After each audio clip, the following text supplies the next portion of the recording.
Rolling. We're rolling. We're here. We're here in Tennessee, gentlemen. We brought Austin to Tennessee. Yes. Welcome to episode 4 of The Last Trade. As you can see, if you're watching this on YouTube or Spotify, we've got a different setup. Michael and I are in person together this week, joined by Parker Lewis, 3 Texans in Tennessee. That's right. Three Texans and one soon-to-be Texan. We dropping news on the show here. Ooh. We got a soon-to-be Texan in the top left corner here. Let's not count our chickens before they hatch. Yeah. Okay. This might be news to Rod and Matt. Make sure you're talking to the mic. This might be news. So I don't know if Jesse's comfortable with this, but it's out. Yeah, I think, we can't count the chickens till they've hatched, but that's the current plan. So, I'm in California. At the moment I'm in Henderson, Nevada, but we're based out of California, and it doesn't feel like the right place for the Bitcoin future, in my opinion, especially with the way that, there's talk of like exit taxes and wealth taxes and so on in California that makes me pretty uncomfortable. And Tennessee was a contender. That's the place where it feels like policy is setting up to embrace Bitcoin, and Bitcoiners are working hard to make that happen. And that's where I want to be. Yeah. I mean, today was a testament to that. I know we're in Tennessee, a few Texans, but today's event was great. Yeah, we're big fans of Tennessee. Yeah. Tennessee and Texas have a tight bond. There's a number of other states too that I feel like have that. It's not the last bastion of freedom, but I do think when it comes to aligning with the, not just ethos of Bitcoin and values of Bitcoin, but create an environment where if you were going to build a company on Bitcoin to service the Bitcoin community, Bitcoin holders, that you need to do it in a business friendly place that welcomingly embraces it.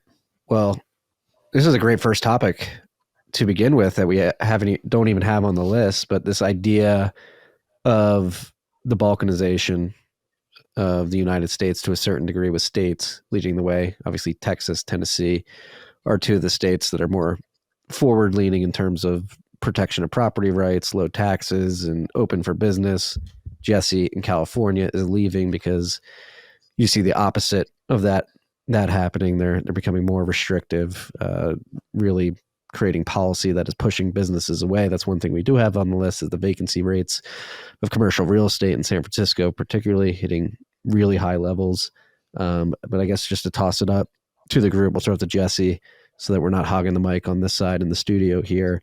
How do you view the future of Bitcoin in this world that seems to be balkanizing a bit more? Yeah, I mean, it comes back to the game theory that we always talk about. We tend to think about it on an international level. El Salvador is making moves to embrace Bitcoin and Bitcoiners and Bitcoin business. And other countries can and will do that. But it's also happening on the state level. And that's a story that's tale as old as time here in the United States, in terms of business-friendly jurisdictions versus places that are capitalizing on their quality of life or their weather more than anything else, like California. So I think there's an opportunity for politicians who are want to juice their local economies, their state economies, to get ahead of the curve in terms of Bitcoin friendliness. And I think Wyoming is a good example of Bitcoin aligns with Wyoming values in a way, and that has allowed them to be a bit ahead, just a little bit. It's not like they've created a Bitcoin haven yet. But they are wrapping their heads around how Bitcoin and business can go hand in hand and support each other, and are taking strides towards embracing that. I'm sure Parker has more thoughts on this in particular. Yeah, I mean, I do think that I have a few different perspectives on this, but I think about Bitcoin at its core as a movement of individuals, but that different places attract different type of people that are going to be more or less inclined to embrace Bitcoin as a tool and embrace the underlying principles. And Wyoming has been one of those. Senator Lummis and Senator Lummis was the first U.S. senator to actively and openly support Bitcoin. Senator Cruz has been very outspoken as well. And I think that it's not coincidence that it's in the places that, and I think like there is this core idea that a lot of times people, I think in the statist deep state, people who resist change like to say, like when I'll say that Bitcoin's going to replace the dollar, that there's something unpatriotic about that. But that people that are actually looking and thinking about Bitcoin from first principles will recognize that there's nothing more consistent with the founding principles of America than Bitcoin. Yeah. At the core of free speech, but really ultimately the power to go out and produce value for others and converting it just in a form of way that you can't print and be in control of your own destiny. And so there are states that really today, I think, embrace more of those founding principles. Even I believe probably all of them have strayed to some extent, but that the states that do attract Bitcoiners, Bitcoin company, economic development. But I also think that, in many ways, and I think we'll start to see this in Texas, Wyoming as well, because it's a big energy state, that politicians who might not otherwise care about Bitcoin will care about it because it helps solve an energy problem.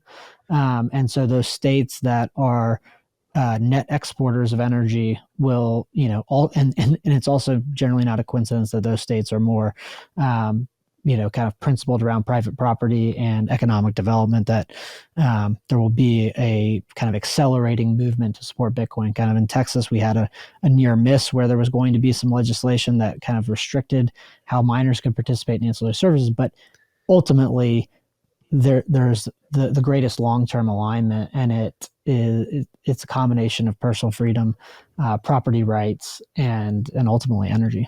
Yeah, I used to think a lot about this back in the day, like 2020, 2021, going out to the market and, trying to raise from as a Bitcoin only company. And it's no coincidence that Unchained Capital was born in Texas, and you see the Bitcoin Commons and the companies that are moving there. And Tennessee is an extension of that, where the underlying first principles sovereignty, the Nakamoto Institute being, founded in Austin, Texas, before it was cool to be in Austin. There's like underlying principles that have been there for a very long time, and I think they'll continue. Yeah, and Parker, to your point too, which really ties into, I think, the biggest topic on the list today about those at the federal level and many within Bitcoin who get perturbed when we say Bitcoin is going to replace the US dollar as a reserve currency of the world, and claiming that we're unpatriotic. I think I agree completely with what you said. It actually is extremely patriotic to be championing Bitcoin because it does embody and protect private property rights, sound money, and the ability to transact in a peer-to-peer fashion in free and open economic transactions. And this is really interesting right now because the big topic we have on the list is Janet Yellen on Capitol Hill just yesterday, essentially admitting in front of the world that Americans should prepare for the US dollar to lose its reserve currency slowly moving into the future. Jesse, to throw it back to you, in your mind, what is the significance of this statement from Janet Yellen? It's a sea change moment. I think that this is a major milestone in what Bitcoiners have been projecting forward into the future and seeing as an inevitable path, because the U.S. dollar has been the reserve currency of the world for 100 years. Going close to that. I mean, depends when you draw the line. And if you do Bretton Woods, it's 80 years. And if you look at the math, the fiscal situation for the U.S., we have $31.5 trillion of national debt, which we're now paying approaching 5% interest rates on that national debt, which will end up being $1.5 trillion per year in interest expense alone, while we're already running $2 trillion deficits. So, that math right there creates what I refer to as the debt spiral black hole, where the only way out of that ultimately is to print more money in order to fund your deficit spending, which makes holding U.S. Treasuries a bad idea. Because U.S. Treasuries you're holding a contract that promises to pay you more dollars in the future. And that only makes sense if the yield on that is a positive real return. But if the inflation rate that you're going to see over that time period exceeds the nominal return on those contracts, then you're losing money by holding U.S. Treasuries. So it's a losing proposition if you're a foreign country to acquire U.S. Treasuries and put them on your balance sheet as part of your Treasury reserve strategy. And that's the math, and that's where everything is pointing towards. And we've seen the BRICS nations agitating really for the last 20 years about trying to get off the U.S. dollar as the de facto currency for the oil market internationally. And a year ago was when I think that became a sealed deal that oil markets and the BRICS nations would go off of the U.S. dollar as the only currency for trading in oil, because when Russia went into Ukraine, the G7 led by the U.S. Froze the foreign reserves of Russia. So they, whatever dollars in U.S. Treasuries were owned by Russia, sorry, those aren't yours anymore. You don't control them. You don't have access to them. And that's an act of economic war. And it's crossing the Rubicon in terms of using the dollar as a weapon against anybody who's going to, not play in the interests of U.S. foreign policy. So that moment in time becomes the catalyst for the BRICS nations to agitate a little harder, to get off of the U.S. dollar as the international trade standard. And, knowing that this math is coming in terms of the national debt and the inflation that's going to happen in order to inflate away the debt, which will cause anybody holding the debt to lose purchasing power in real terms. So having Yellen acknowledge that today is kind of a moment that, frankly, I would have expected years from now. But here it is. It's a overt acknowledgement from the person who has the most vested interest to deny this reality, and it's acknowledging that this is happening, and we are entering the changing world order of a monetary future that's shifting from unipolar power of just the dollar to a multipolar world with the G7 and BRICS. And obviously, we all believe that a major part of that equation is the emergence of the internet as this super sovereign power, and Bitcoin as the native currency of the internet. Do we have any context around the Yellen? Like, where did she say this? What was the surrounding kind of narrative that she can't imagine she just blurted this out. Was this at a press conference? Was it at a speech? Were there questions, follow-ups? It is remarkable that Janet Yellen was out. I think Jerome Powell a year or two ago came out and said something similar, but it wasn't in a marginal sense. It wasn't in expect this to start happening. It was I can imagine a future where this isn't true, rather than Americans should start to prepare for this reality. What was the context? Do we know that where she said that or why she said that? I just saw the quote in text, so I'm not actually sure what the surrounding context was. I believe she was on Capitol Hill answering questions. We were at a golf outing yesterday, and we had an event all day today, so I haven't been able to dive in to the specifics of the context. But Logan, if you could search for the Bloomberg article, or Zero Hedge, I believe, tweeted out as well, we can dive in and get that context. But while Logan's doing that, I think this presents a good opportunity too, because even if we're taking this comment out of context, let's just run with the hypothetical that it was said in the context that we're believing it was said in, which is she was pressured, asked a question about the US dollar's reserve currency, and she had to admit Americans should start preparing for the slow decay of the US dollar as a reserve currency. Obviously, Jesse just mentioned the push towards the multipolar world with the BRICS countries in their attempt to create who knows what they're going to create, whether it's yuan backed, a gold backed, a SDR type basket of goods that they try to back a currency with.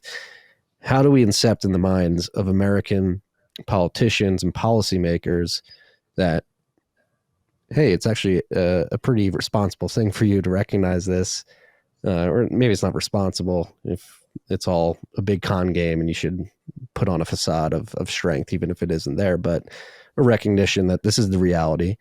And we don't have to move to this multipolar world where BRICS nations have their commodity-backed currencies. We can use this as an opportunity for American individuals and the American economy more broadly to leapfrog to Bitcoin to supercharge the United States in the 21st century. Yeah, I mean, I think that it's very difficult to say, like, what is that message that will resonate, that will get somebody to say yes to. I think that what it ultimately is, though, is a recognition or an acceptance that people and countries respond to incentives, right? And that when I saw that, the first thing I thought of was a Bitcoin, that quote, but then two, Jesse brought up Russia being cut off from SWIFT. That caused an incentive, right? And when Russia got cut off of SWIFT, there was an interesting quote that after I thought of Bitcoin, when I saw Yellen's quote, I thought about the second thing, which was, I think it was a Russian finance minister. It was someone from Russia that they basically received rupees, I think Indian rupees. And they're like, we've got too much rupees. We need to sell the rupees. That moment when Russia got cut off of SWIFT, and now when all these other countries are responding to those incentives of saying this whole system is based on trust was broken. What do we do? It's like the Russians don't want to hold Chinese currency. The Chinese don't want to hold Russian currency. Yeah, maybe gold is an option, but they're all out there looking at each other saying, well, if I can't trust the dollar, why would the Russian government trust the Chinese, even if they might have an aligned interest against the dollar? It doesn't mean that they're magically just going to cede the power to another potentially worse trading partner. And so I'm curious of just, what I would point to your question, Marty, is like people will follow the incentives.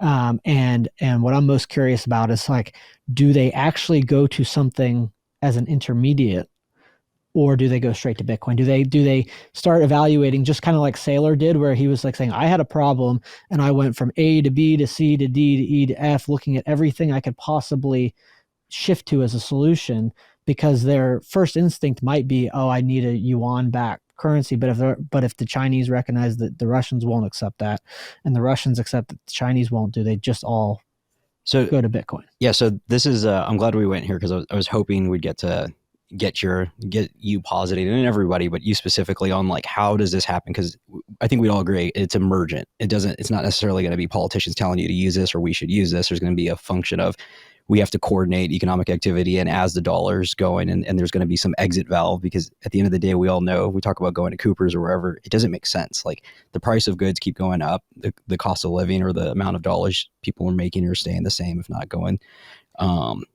People are employed and all the things associated. What happens from, we hear CBDCs, we hear stimulus checks, whatever happens. I think about, I had a friend that owned, or a family friend that owned convenience stores growing up. And back then, like now I think it's called Snap, but at the time it was called it's like a version of food stamps. And what they would do, a market was created where you could only use the food stamps for like home, like staples, like bread, milk. But they were able to go and have this intermediary exchange where you exchange that for the dollars or for what you wanted to buy, like beer, liquor, or whatever. And so this like coordination created with the free market. And so I think of this world of like, there's Bitcoin and people have recognized it and they've already crossed that gap. And then there's the others that are thinking of like the CBDC or whatever, and they're holding that and the government's issuing it. And some market is created there, and then you're going to have gold and whatever's backed or not backed. And that's the more interesting thing is like how does the information, cross into your point? Does it go directly to Bitcoin? I don't think it does. I think like based on everybody's journey, we know there's like an evolution. Some people will get it sooner than others. Other people will go to gold.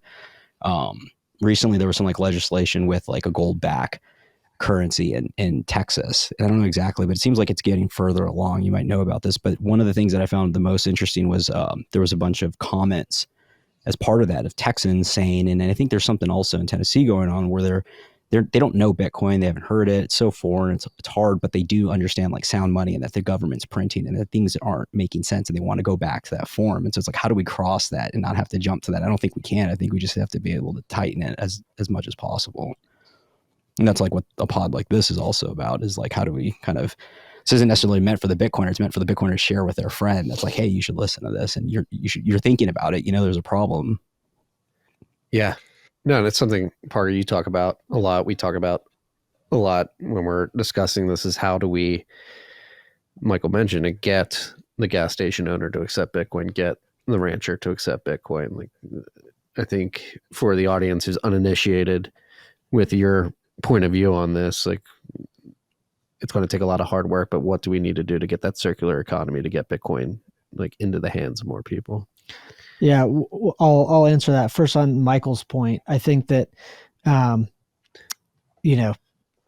most likely when thinking about a geopolitical, in this is obviously my opinion, but that oftentimes we think about, they're going to choose something, but the reality is they might choose multiple things, or that almost necessarily they will. Like when people say that Bitcoin's too volatile to be money, and then there's all these people adopting Bitcoin seemingly not having it be too volatile, where it's that when someone starts to adopt Bitcoin, they don't just boom cut over 100% of their dollars at once, sell all their real estate holdings, sell all their stocks. It's a progression.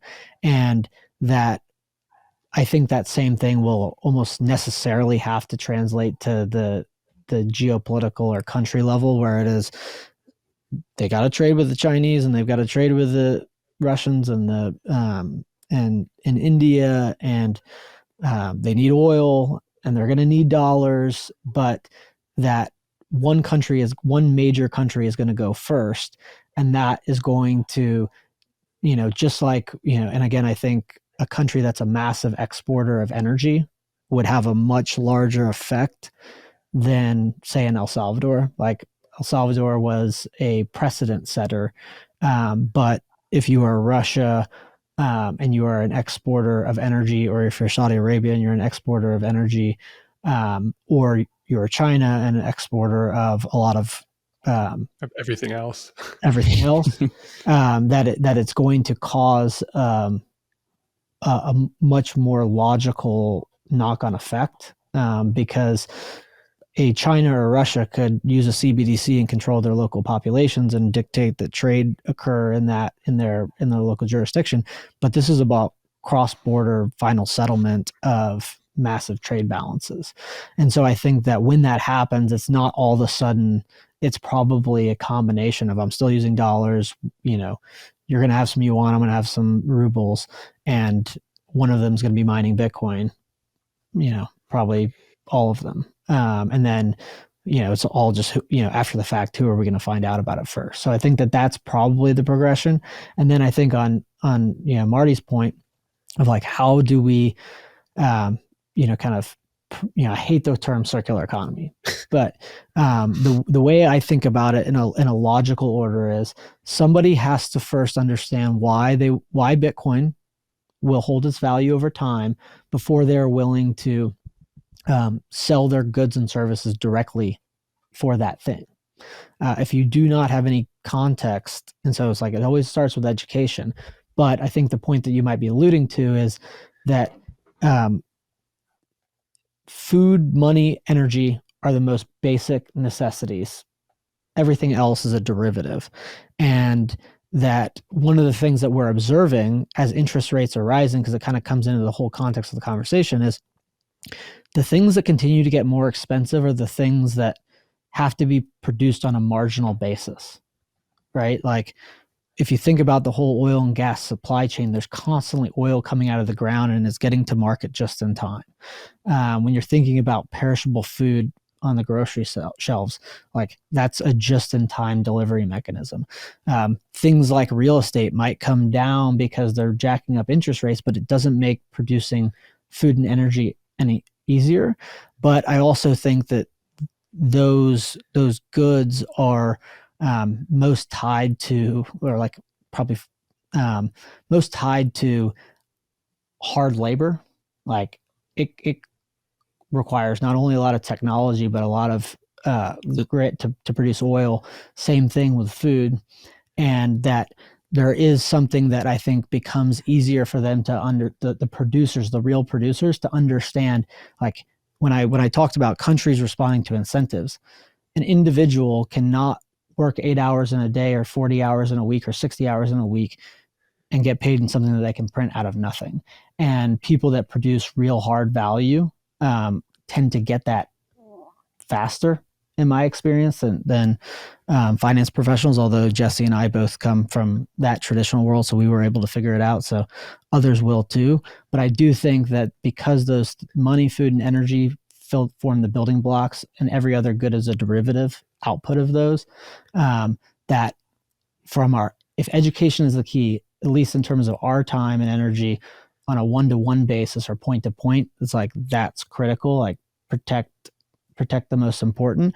But I also think that there is something that, in my experience, that those type of producers get it, because when you talk about printing money and the problems of it, they live and breathe it every day, and it resonates more. There's one aspect that we kind of forgot about, but it came up when it happened, and it ties into this, is with the SVB stuff and the central point of failure, that the liquidity to get dollars into Bitcoin, and that whatever we call it, circular economy or whatever exists, like, in my view, there's going to be this like pair between dollars, gold, and Bitcoin. And that's like, if you don't have a bank, if you don't have access to a bank, that's how it'll trade in like meat space.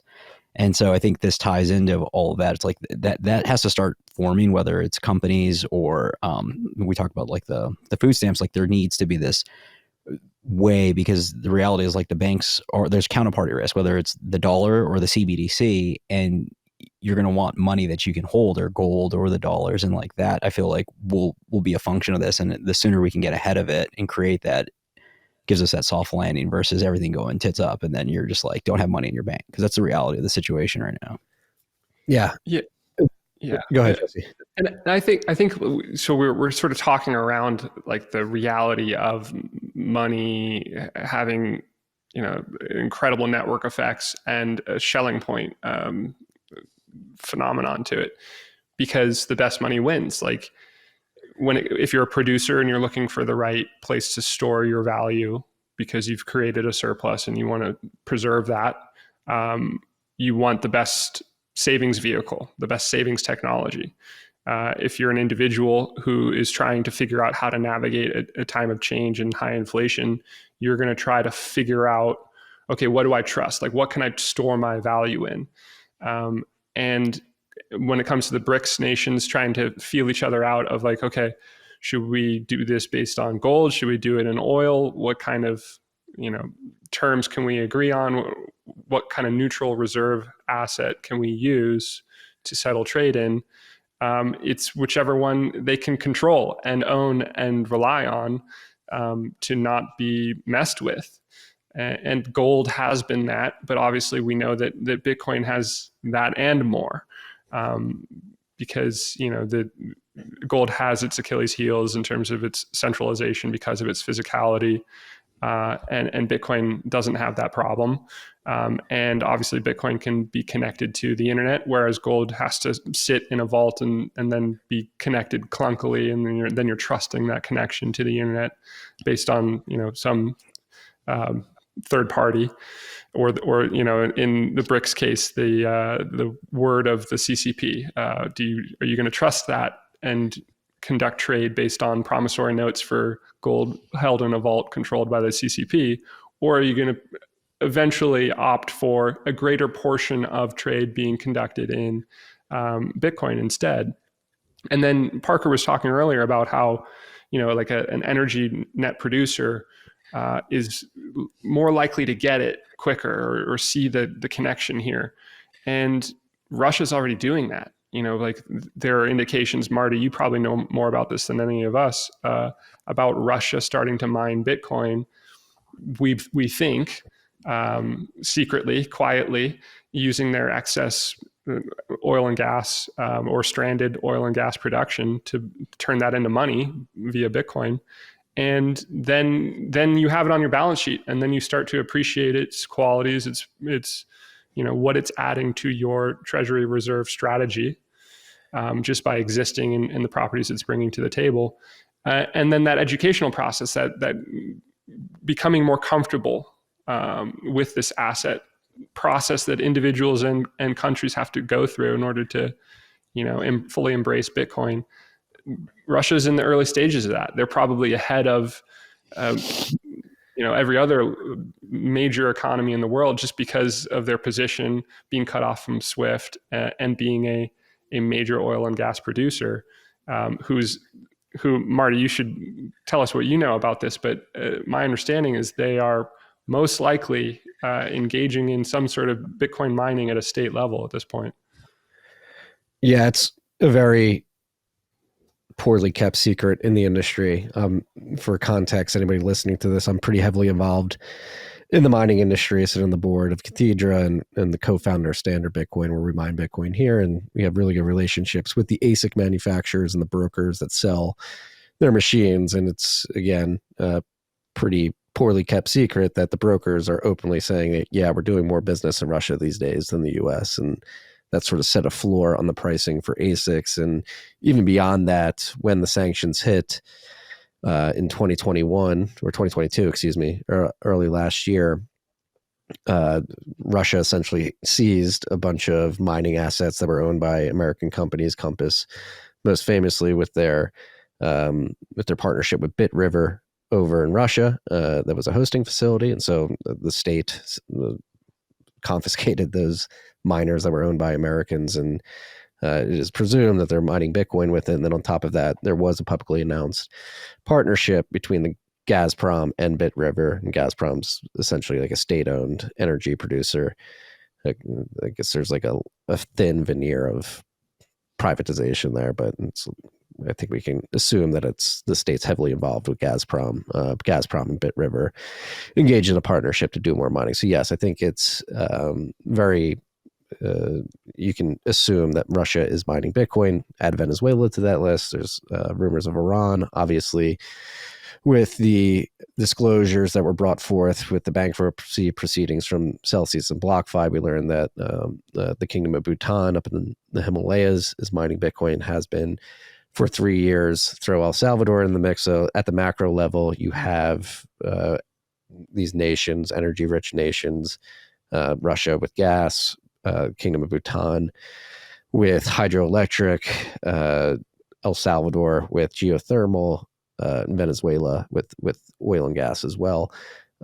That's happening at the macro level. But again, one thing we want to do here is highlight real business cases as well. It's also happening at the micro level. So at Standard Bitcoin, we're seeing a lot of good reception to our business model from utilities companies. We essentially go to rural areas up in northern Tennessee, southern Kentucky, that have the substations with excess capacity that's just sitting there laying dormant because a large manufacturing facility has moved out of the neighborhood because of globalization. And so we're able to come in and say, hey, you can get more energy delivered to your substation, produce more electricity. We'll buy that from you. And the utilities companies that we work with love that, because in the TVA, the Tennessee Valley Authority, which operates the grids down here, the utilities operate in a co-op fashion, and they have a mandate to keep prices low for residents. And by us showing up and buying that excess capacity at the substation that allows them to get more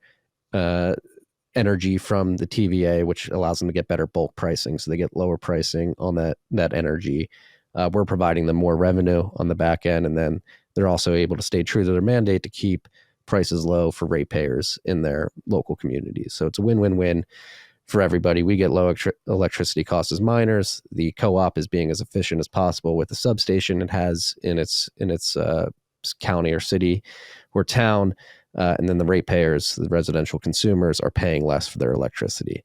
And to your point, Parker, like once the energy companies get it, like that's going to be a massive movement here for Bitcoin. It's happening. Like the utilities companies that we work with really get it. They're seeing the amount of revenue we're producing as a company and the amount of Bitcoin that we're making. They're like, oh, this is unfound revenue, untapped revenue that is very profitable for these guys. And our thesis is that eventually the utilities companies will just incorporate mining as a load service within their operational stack. They'll be able to vertically integrate better than we ever can because they own the substations. And then on top of that, you add like the software layer, like companies like Sonoda that are really, so that's the beautiful thing about Bitcoin is you have many aspects of the network, the hard asset, the peer-to-peer network, and then now with this layered scaling solution, particularly with Lightning, it's allowing instant final settlement transactions. And so what you're seeing, Sonoda being the example of a company really trying to lead the charge, and Satoshi Energy as well in the area is going to miners that have these deals with utilities companies and working with the utilities companies to accept Bitcoin over the Lightning Network as payment to reduce their settlement risk. So right now, if I am a large energy consumer and I have a big energy bill that's typically N30, N60, and that comes with a lot of capital risk for the utility provider, Sonoda is coming in saying, hey, we can actually use Bitcoin, particularly over the Lightning Network, to reduce that settlement time to instantly. We can pay you out once a day, once a week,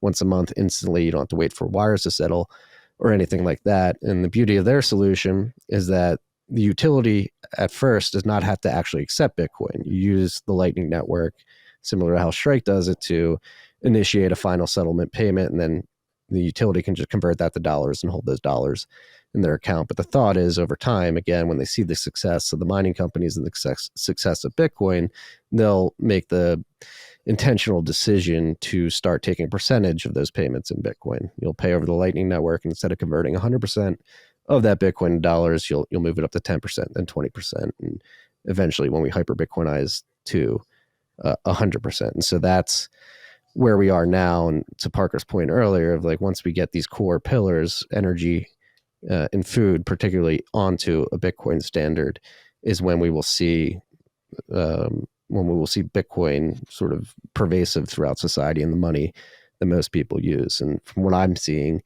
in the mining industry and at the software layer with companies like Sonoda and Satoshi Energy, it's happening slowly but surely.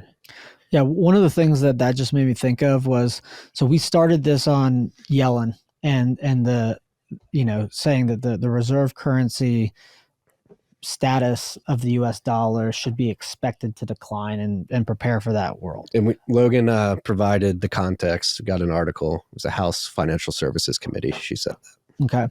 Okay. But, you just mentioned, and kind of one of the ideas that I talked about was people respond to incentives. And when I think about these incentives, it's like, we know, Jesse walked through why we know they're going to have to print a lot more money. And separately, Russia getting cut off of SWIFT and effectively weaponizing the dollar. But if I break that down to the principle, it is this whole system is based on trust, and somebody just invoked that trust and said, you're no longer a good citizen in my world. And, sometimes that can be, kind of when we start talking about, Russia mining Bitcoin or China mining Bitcoin, sometimes people can interpret that as like we're championing, or we're taking a view on Russia as a state actor and, cheering them on. We're simply explaining incentives. And, when you talked about the utility in Tennessee, their customer left, they had a problem. Bitcoin could be a solution.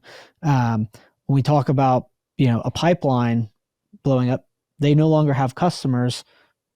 Bitcoin can be a solution, not just to the currency side, but that when you think about all of these, like, it's not just companies, it's not just countries, the same two principles of incentives apply to the individual. We know they're going to print dollars, and Canadian truckers got cut off from their bank accounts, right? But then if you're, a US high net worth individual, you're thinking, well, I'm not a Canadian trucker and that's not my problem. But then Silicon Valley Bank fails and you got $10 million sitting in a bank account. It's the same principle, right? They're going to print a lot more of this thing. And this whole thing is based on trust. And how do I know they're good for it? Right. And so that all of these things, whether it's an individual, whether it's a company, whether it's a state level utility, or whether it's a country, it all comes back to those two principles. They're going to print my money. That's a problem for me. And the current system is not just bad for that fact, but whether something's being weaponized on purpose, and that could be some, business getting cut off or canceled. But more realistically, it's insolvent banks and $250,000 FDIC insurance limits, which we functionally know are de facto guaranteed, but still, you can either take the action to protect yourself and to respond to incentives, or wait until it's too late. Yeah, good example from this past week. I think it was this past week is the Santa Monica firefighters pension and their allocation. And there's something really interesting. You say Bitcoin's not an IQ test; it's a common sense test. And as you get closer to like the proof of work, you talked about like the person creating or harvesting the food or the energy. If you don't produce it or it costs more, you have to charge more. And if you don't get it delivered, you don't make your money. You have to fire people. Like, you're as close as you can get to the increase in pricing and being able to deliver. And specifically with the pension, they're upside down right now. We know people are living longer and they have to deliver on these. And these individuals are the embodiments, like the NFL player that's out there in the market, putting their life at risk. And they're trying to figure out how do they like actually live longer when it comes to, and they're putting this capital, monthly or whatever from a pension perspective. And they have to look at the incentives and figure out how do they actually make it whole when they retire. And the math doesn't add up, to Jesse's point. So it's like they're the first step in the pension system because the academics aren't going to do it first. And so I think over time, that's what we're talking about. How do we see this like transitioning? And it's like that closest you can get to truth and proof of work of this real world application of my time and effort is being devalued every day. And this thing might actually work. And that's the first step. And that was the most interesting thing about the Santa Monica. I don't know if you guys listen to the guy. He's like, they're like self-custody in it. And they're like not doing a lot. It's very little. I think per individual, it's like $1. I don't know how many people are part of the pension, but the idea was like, we should buy this because if we find out it's not real, like screw it, we didn't lose anything. But if we find out it's something, we should really like look into this. And that was the first step. And I love that like idea versus, aping in and buying hundreds of millions or whatever the number is. It's like, let's just play around with this because we all know like once you look at this and you have some skin in the game, everything changes. Yeah. And to your point, yeah, I think Parker said it perfectly. Like the incentive works on like a fractal. It works the same for the individual as it does for the state actor, which is part of the beauty of the incentive system of Bitcoin and the assurances the network provides. Because the state actor is just made up of individuals. So. Yeah. Right. And Parker's framing of Bitcoin is a solution to a problem. Like you only adopt Bitcoin if it is a solution to a problem that you are facing, whatever, if that's an individual, institution, or a state. It has to be a solution.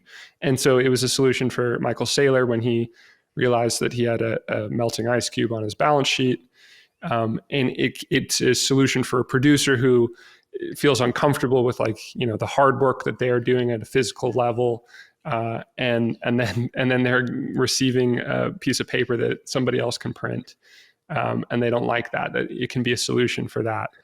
I think that's a funny observation about like it is common sense. Like Bitcoin is a common sense test, and Parker, I think that could be part of why people from our backgrounds like are still kind of behind the curve in terms of appreciating Bitcoin, because we spend so much of our time in that like abstract relationship with money as a number on a screen that you're manipulating in Excel, rather than a farmer who exchanges a tomato for a piece of paper. It makes it more concrete that way. But yeah, Bitcoin has to be a solution, and it is a solution for so many of these problems that we've just walked through. It's the full gamut of what money is in society and what it has to fulfill in order for that particular money to win. Store of value is where it all begins, and it's where everything is won. Really, like you become the medium of exchange because you're the best store of value, and therefore people want to hold that asset, and then they start to transact in that asset and exchange value in those terms. But store of value is the bread and butter. It's the whole kit and caboodle of what a money needs to be good at. And we are now entering an era where, Ray Dalio has this excellent piece, The Changing World Order, where he, in the first chapter, just walks through 600 years of monetary history, showing how every 80 to 100 years, the global reserve currency, the preferred currency of the world, has an arc, a full ascent and decline, and then is replaced by the next superpower, and that through the history of Western civilization, the superpower of the moment is the money that can be trusted, right? And you can save in those terms because you know that it's going to be there 5 years from now, and that's why people use that money. And of course, that creates this incentive for the country that controls that money to issue more debt, to borrow, and then that position of power, and then the ability to borrow against your stellar standing as the world's superpower and the strength of your balance sheet undermines the strength of your balance sheet over time and leads to the inevitable decline of that monetary system. And it's all based on, what money can people who are all over the world trust to store value a year from now, 5 years from now. And then now here's this thing that nobody controls, that we know has these properties that make it the best store of value over a 4-year period in particular, when compared to any other fiat currency out there where they're making more of, exponentially making more of that currency. So it's the solution to so many different problems, but the most important solution is, what store of value can you trust as an individual, a company, or a country?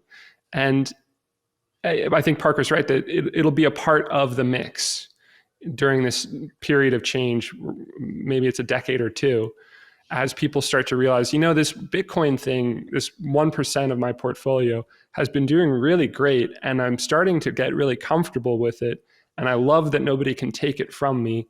And so I'm going to start making that 5% of how I'm holding my savings, my value as a country or whatever. And then eventually that Schelling point encompasses a much larger portion of people's savings, to the point that it becomes the de facto preferred store of value asset for the world. Yeah, I think, kind of a couple things that you hit on there, Jesse, and then I'll tie it into something Michael said. That like this common sense idea, kind of both of you guys, kind of touched on that. A couple of themes that I try to pull out is money doesn't grow on trees. Like, that is common sense. Everybody, who's 20 years or older probably heard that growing up. Certainly if you're older than 40. Money doesn't grow on trees, and there ain't no such thing as a free lunch. Those are common sense principles. And while society at large kind of became lulled to sleep to believe that it's true if the government does it, it's still not true. Money doesn't grow on trees, and there ain't no such thing as a free lunch. And if they are printing money, that, kind of the way that I frame it is, people cannot convert their time into something that does not store value, because it literally cannot allow them to sustain themselves. Like, if you you work for 40 hours, and whatever you convert those 40 hours and that's value you've delivered to others, if that does not store value into the future, that is not sustainable. because you ultimately need goods to sustain yourself. You need food, you need energy, you need a roof over your head, you need healthcare. And that kind of when you tie that common sense principle into this idea that people have a problem and they're out there searching for it, something you said, Michael, which was, someone bought a little bit, like maybe. And I think that, especially for people who are on the fence, it's like that is perfectly rational, logical, and reasonable. And that I like to tell people that, like, when I first bought Bitcoin for the first time, and I think this applies to virtually everybody, is that the first time that you buy Bitcoin, it feels like you're setting money on fire. You're like letting go of it, and then you almost like want to get it back, and then you're like, okay, like it's gone. Like we're gonna ride this one out. But necessarily, that is really where your journey begins. You have to have some skin in the game, some exposure to then be able to experience from that point forward as time to start to understand more. Like your real Bitcoin journey starts, functionally after the time that you first bought Bitcoin. That it can't be intuitive until you hold it, until you're exposed to it, until you start to observe everything in the world as a Bitcoin holder, and going deeper down the rabbit hole. But it does come down to that. I couldn't agree more. It's like something has to store value in order for you to convert your time and value into it. And it doesn't make Bitcoin easy, but it is ultimately a common sense test. Yeah, and it's almost too little is better than too much, because you buy too much and you get the price decline and you get burned and you're like, this is all a Ponzi, versus you get a little bit and you start to look at it more. The other one that ties into like a personal note was, mother-in-law retires. And this is like we're trying to tie back to like, what is the real pain and incentive? And you work your whole life, and then you create your retirement plan, and you get your financial advisor, which is a different story that they won't even let you touch it. They'll tell you to rebalance, but you get your retirement, and you like plan out, adjusted year over year, property taxes, vacations. And every year you're looking and you're like, that retirement might not get me to, especially if we're living longer. And so, over years, you have enough of these discussions at the dinner table, and then you find out, she's been stacking. But it's like that conversation, along with just the real, like, seeing the increase in goods, whether it's, just the staples at the grocery store, or just going on the vacation or the plane ticket, like those things are starting to creep into the world. And that's part of all of this, is like, how do you get out? Like, there's an actual just solution to it. And it's not really that complex. Yeah, there's another thing too about the solution thing. I think we often forget that this isn't a thing that every individual has to figure out. Like, that's not how this is going to work. An ant is pretty stupid, but an ant colony is very smart. And humans find solutions and figure out like the best way to do things in a similar sort of fashion, like individual experimentation, until they figure out, okay, this is a model that works. And now there's a solution, and everybody copies that. And that's how we got the 60-40 portfolio. It was a winning model over the last 40 years.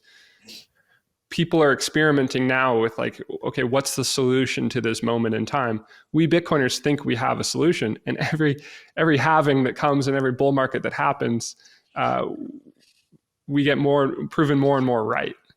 And so, this is the solution that we are really kind of the experimenters, the test case of, should Bitcoin be, my solution to this era of inflation? And as we succeed, and as our venture to store our value in Bitcoin is proven right, everyone else is going to figure it out, because it gets easier to realize that this is a working model, a solution, as the number of people who are benefiting from it increases. So, I think that it's an organic process at an individual level, but collectively, as a species, we learn by watching what is successful and what is not, and copying that. And so if Bitcoin has value, has properties that make it better, that will bear out, and people will adopt the winning strategy. Yeah, I think that, what that made me think about was that this idea that it's objective. And, early Bitcoin adopters are the ones that are seemingly to the outside world taking on more risk, but functionally everyone for the first time that they buy Bitcoin or adopt Bitcoin and then learn more and go down that curve, their knowledge of an objective set of facts, it's like all value is subjective, but there are objective evaluations as to what one good is going to do relative to another to solve a certain problem.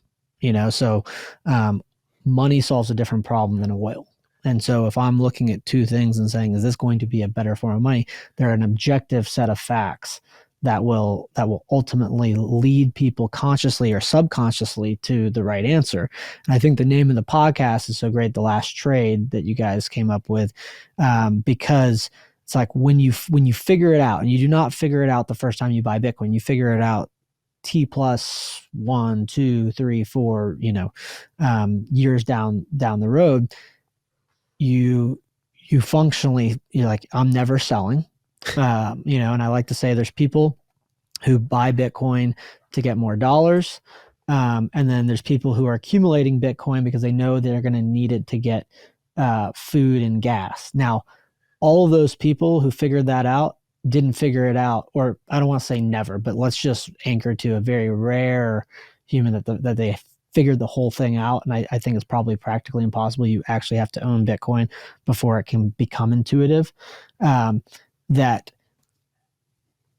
every person on that descent bought Bitcoin for the first time, right? And that it is actually a cathartic, liberating kind of sense of just state or freedom, that when you realize I don't have to be a second full-time trader after my, full day of producing value for others is complete. You're like, oh shit, it is the last trade. Like, this is it. And I think that,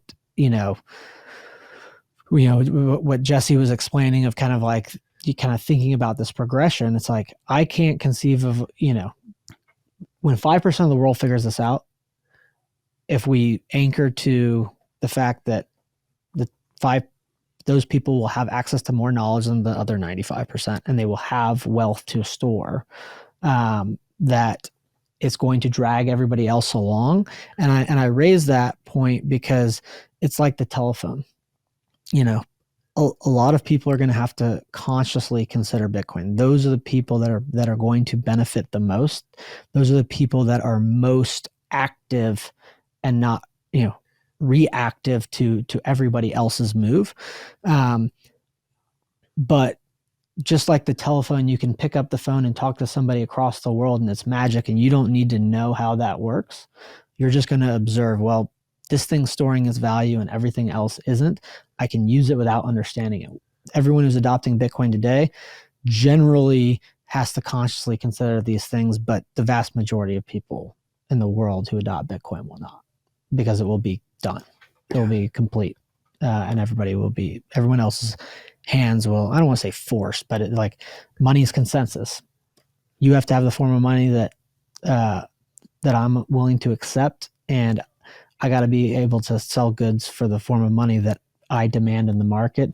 That is necessarily intersubjective, it is necessarily causal, that you and I have to agree on what that is, and it's not random. It is objective. It might be relative, but it is objective. Yeah, we're going to have this problem if we're right. 10 years from now, people are going to be like, shit, who knew Bitcoin was like, all I should have done was just, who knew we would land on Bitcoin as the solution? I guess that's what we're doing now. And that's going to be the experience for most people out there. It's just like, I don't know why Bitcoin won, but I guess that's what we're doing. And then they'll be on a Bitcoin standard. Well, to steelman this argument, I do think we have to address what I think is the elephant in the room, which is we believe, the best store value asset that has ever existed in human history. However, the first 14 years have been riddled with extreme volatility that is unprecedented in many markets, consistent volatility over cycles. And so just taking that into consideration and addressing that fact, because becomes counterintuitive from people who are just looking at this from the sidelines, and they see the volatility and they can't intuitively grasp that it can be a store value asset. Yeah, I mean, I think that first, I like to put it back to people and I say the empirical evidence says that it stores value over time. So that person has to explain the reality as to why, and that it's ultimately part of the answer is that volatility is not mutually exclusive with a good's ability to store value.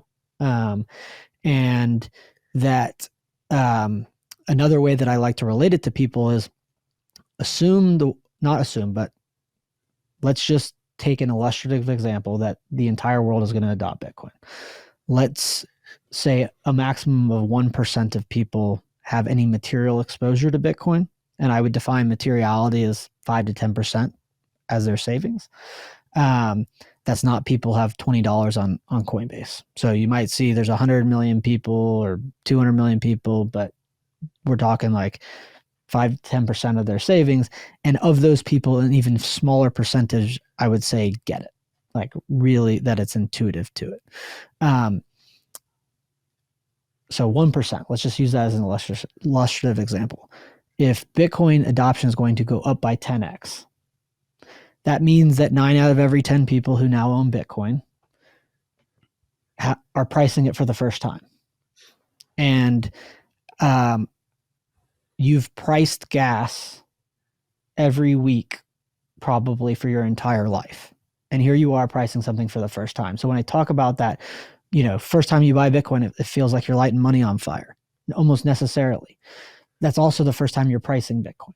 And that over time, your understanding of it grows. So when someone looks at it and says, okay, if I can understand why a form of money that can't be printed would in theory hold value over time, and if I have to live in the objective reality that Bitcoin has in fact stored value over long periods of time despite its volatility, and if I can accept that the first time somebody's pricing a good, they're inherently going to be operating with less information than from that point forward, I can in aggregate start to accept how in total I could start transitioning a percentage of my wealth, how that small percentage could mute, and the volatility of it could be muted by everything else, like everything else literally that I might own in my portfolio. It starts to become hyper logical. Like you have to be like actively trying to hide from the answer. I think if you start to go down that logical kind of thought process to deal kind of across 4 different kind of logical bases or realities as to how something as volatile as Bitcoin could ultimately in the future, when the entire world has it and it's facilitating 99.9% of all trade, why that thing in the future will be perfectly stable, and why when it's scantily owned by 1% of the people and everyone's trying to figure out what this really is or isn't, but having to coexist with explaining reality, that they get there.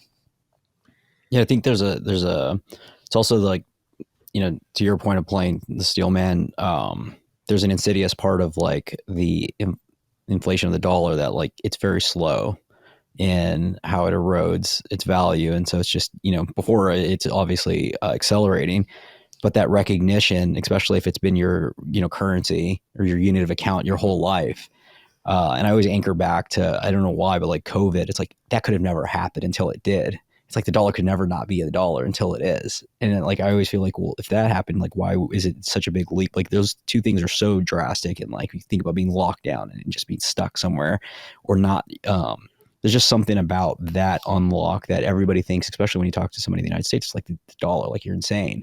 And the reality is this happens all over the world. And so yeah, the unit of account aspect is interesting.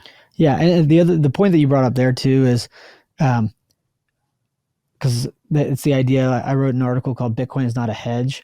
That's like, we talk about inflation and inflation's going up and Bitcoin's going down. If you have not listened to this podcast or picked up the Bitcoin standard and there's inflation in your life, you might recognize you have a problem.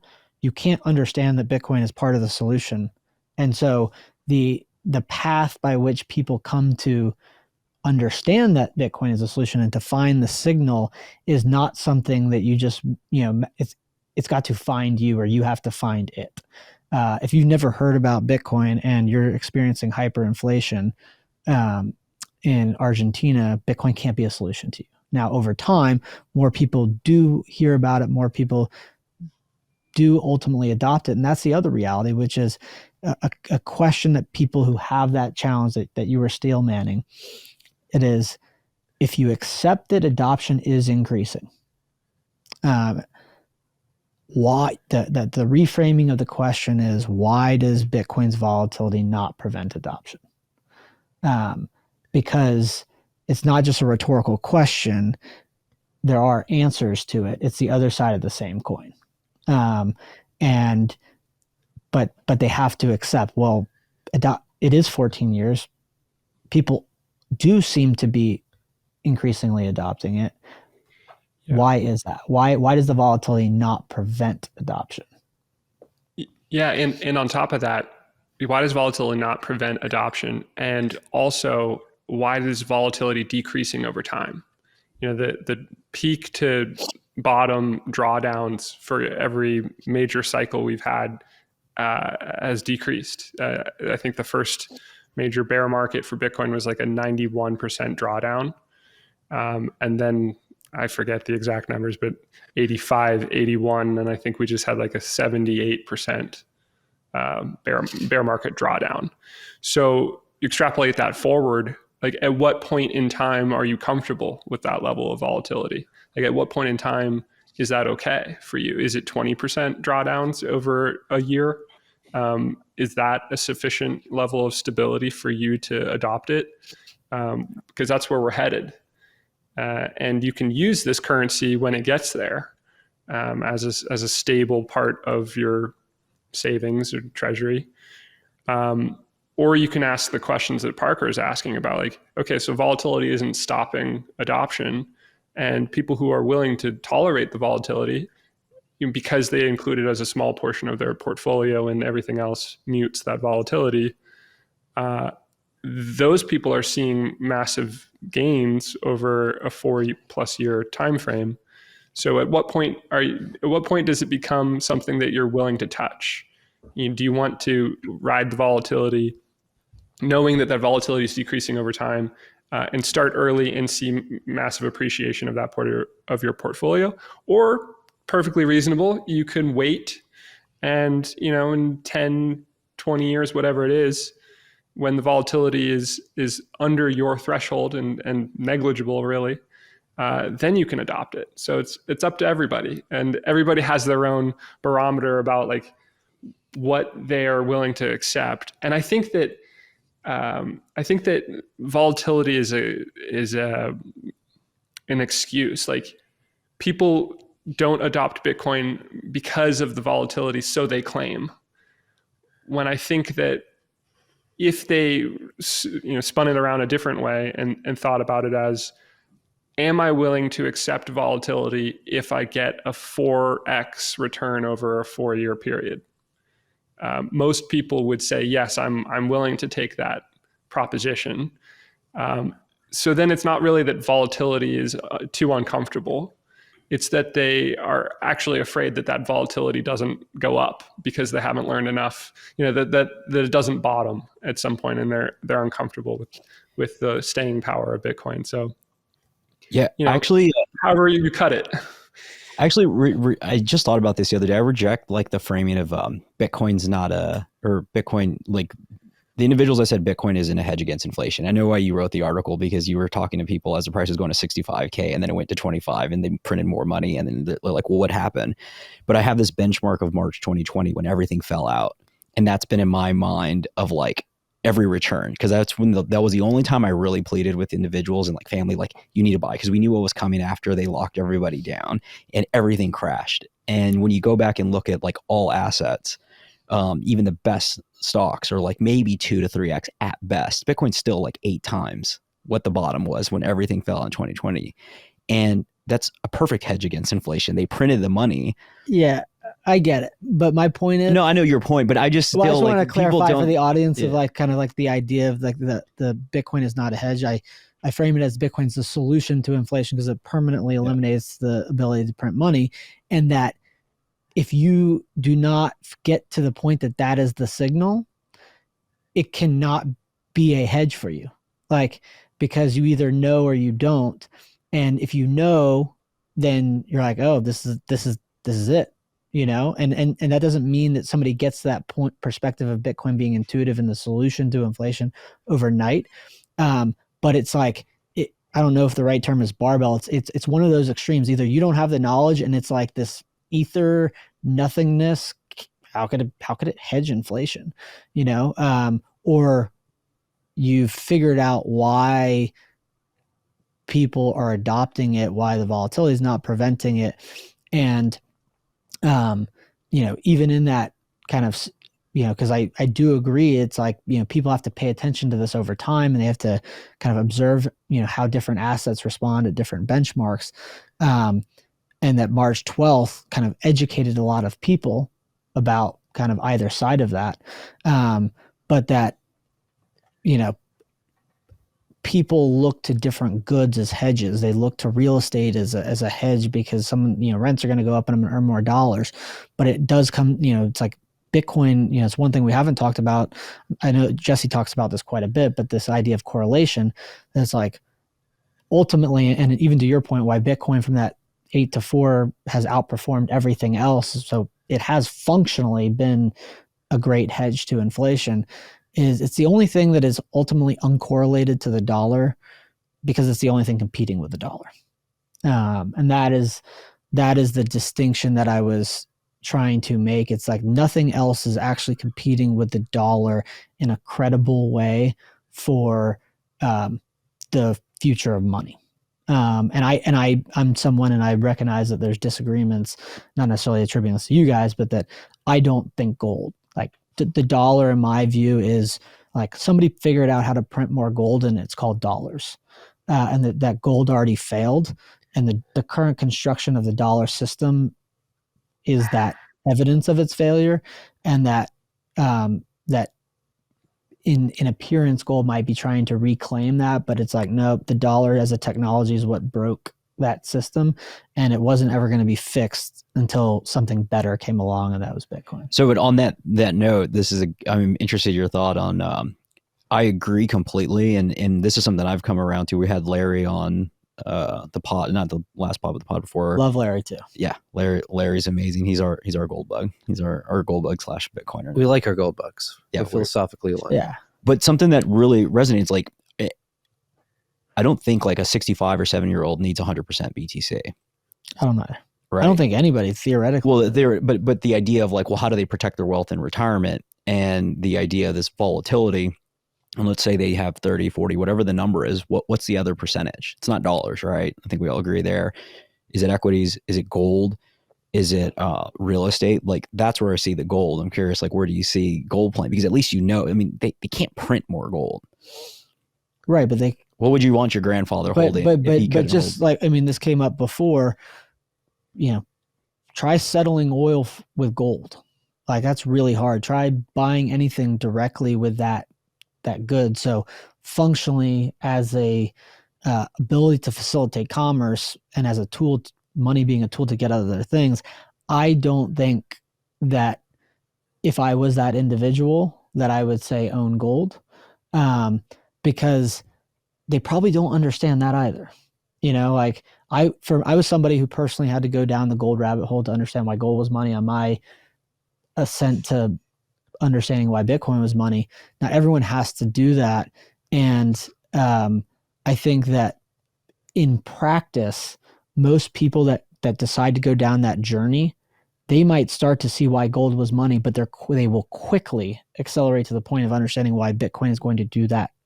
If they get to the point of like from fresh, I'm not talking like it's hard for gold bugs to get to Bitcoin because I think psychologically they were so right about the problems, and it's very difficult to unanchor or de-anchor from being wrong about the solution. That is a very different mindset to recognize, or this is my perspective, most people do not understand why gold emerged as money over thousands of years because they never consciously considered it. If starting today they started to go down that path to understand why gold was money, they will very quickly get to why Bitcoin is money. They won't be anchored to having spent years being wrong about the solution. And so I think that, what I would ultimately say is most people who have savings and have created that, have so and created it via something that they know well. And so I would say, if it's like using my dad as an example, yeah, surely my dad does not need 100% Bitcoin. He probably doesn't even need 80% Bitcoin, maybe not 70%. But he's a real estate developer. It's the thing that he knows best. It's his profession. So his ability to allocate to real estate is something that would probably make more sense than gold. And so I think that it just anchors back. The answer is going to be different from every person, but it's going probably to anchor to the things that they know best and that they can have an actual opinion or judgment about, because it's difficult for me to believe that somebody that doesn't have that basis in gold is going to both figure out why gold is money and not figure out why Bitcoin is a 10x, 100x, 1000x better solution to the same problem. So I'm smiling because this is the first time I think we've done a lot of like agreeing the past few episodes, and we've been needing to get like a little not contentious, but I don't agree simply because like the counterparty risk of real estate or any other asset that the person knows. So at least the gold can be traded for goods, and you can't make more gold, and theoretically the fixed amount of gold similar to BTC in real world goods would be able to be transferred for more over time. So if that person's holding 30%, 40%, in your dad's case, holding 60% BTC, the other 40%, like if he has SF real estate or whatever the state decides to take it, now he's out. The gold, there's a lot of ways. This is new on the gold stuff, but specifically for older individuals, because the downside, the last part is if your father or somebody that's older has a retirement and they aren't producing net income, that drawdown kills them. So like, what do they do? Yeah, and they need to put their wealth somewhere, right? And I think what I'm alluding to is that money and everything else solve different problems, and so I would view more like gold as like a hedge to, does Bitcoin fail? But like you've already grokked Bitcoin, but you're like, shit, there's some chance that this doesn't work. Now I need money. It's going to be this thing gold. I don't, because again, if I'm just getting into the psychology of the, thinking about real people, their basis in understanding why, I'm basically saying you start at zero, you go down the gold rabbit hole, you're going to figure it out. And then you're going to be like, oh, that thing Bitcoin, like which one of these two things is going to store value better? And they're going to arrive at the Bitcoin answer. Yeah. And so I'm thinking more from like a investment allocation perspective. It's like, I need money. And it's like, I got dollars, I've got Bitcoin. So those are my two monetary goods. And I need some other allocation of an investment portfolio. One of the funny things I'll just share, I don't know if I've mentioned this, but this was just random. I thought about it when you brought it up, and I brought up my kind of dad as a real estate investor. One of the ways that I got my dad on Bitcoin, he was sitting at the kitchen table, and he goes, the thing about real estate is it's not liquid, but it's there. And I was like, yeah, the thing about Bitcoin is it's not really there, but it's liquid. That was your mom. Just kind of like, oh, whoa. He just kind of sat there for a second. I was like, huh. I do think we're both saying the same thing. I think the time scales are what's different, because I think you're unique in your perspective of understanding Bitcoin and jumping directly from there. I don't think as Bitcoin monetizes, that happens directly, because whether we like it or not, the volatility is real and it scares the shit out of people. And so like that allocation has to take time. And to the point of like it just becoming normalized and I go directly there. They won't go to gold because it's just going to be Bitcoin, but I don't think that happens overnight. And so when it's like central banks and people's careers are on the line, and there's a trade of I need something that can't be printed, Bitcoin will be a part of it. But I think gold is a stepping stone for it. I mean, again, if we applied the same incentive to work across the spectrum logic that we used earlier for Bitcoin incentives working for an individual in a nation state, I mean, if we're anchoring to that and we're looking at countries like China, Russia, India accumulating gold over the last 2 decades, that would sort of be a nod towards what you're saying. Well, I would counter to that, which is when I say like there are objective ways that people evaluate what is going to do what is going to store value better, because you can store a portion of wealth in one good and a portion of wealth in the other, but one is going to do the job better. Just objectively. We all agree on that here. Okay. That people can make the wrong decision and there are consequences. It's like China and India both went on the silver standard.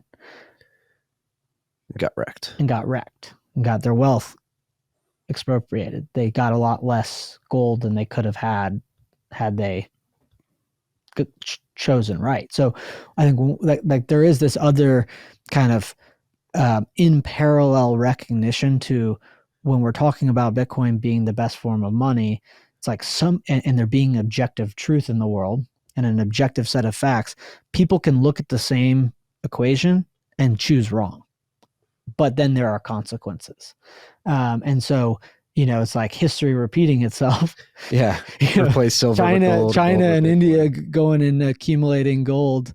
We're getting rod. I'm speaking at the meetup that's about to start on panel. So we'll wrap up. But so that's just my counter to you. Like China and India, maybe they're choosing wrong. They're accumulating gold. People are selling their bags to China and India. What if they're doing right? Because Bitcoin. The treasuries that they're getting rid of are going to buy less Bitcoin in the future. In the future, the gold will buy more Bitcoin.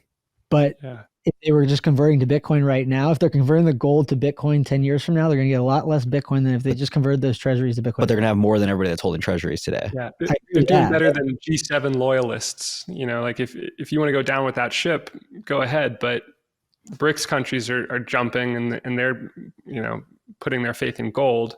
But I think Parker's right that like if we're right about Bitcoin, the futures of these 3 different assets, dollars, gold, and Bitcoin, they all diverge. Dollars goes down in terms of purchasing power exponentially. Gold goes sideways, and Bitcoin exponentially increases in purchasing power because of its properties and how early it is in the adoption curve. So, choose wisely. Yeah, and I wouldn't fault anybody for holding gold. I really wouldn't. Definitely not Larry. I mean, I don't. Definitely not Larry. I love Larry. Okay. We all love Larry here. I feel like I would actually appreciate Larry on this conversation to hear what his. Yeah, I mean, I think you made a good point there. Like to counter that, I'm good. Like what was silver when China and India didn't adopt the gold standard could be gold this time when they don't adopt the Bitcoin standard. Yeah, they'll adopt it in like 100 years. Yeah, I think we have a guest coming to say hello. This is not live, right? It's edited. Well, I just want to say goodbye. We'll come say goodbye. Wait, is the meetup starting? Yeah, I think you were supposed to be. Yeah. Okay, we got to go. This has been an incredible episode of The Last Trade. Parker Lewis, thanks for joining us. You got a Parker. book coming soon, right? Coming up in a couple of months. Want to thank Matt and Rod at Bitcoin Park for hosting us, letting us take over their podcast studio here at Bitcoin Park. It's been a great couple of days, and looking forward to the meetup tonight. All right, well, you get your ass up to that panel, and we'll see you guys next week. All right, appreciate you guys having me on. Yeah, thanks for joining us. All right, see you. See you, Jesse. Parker.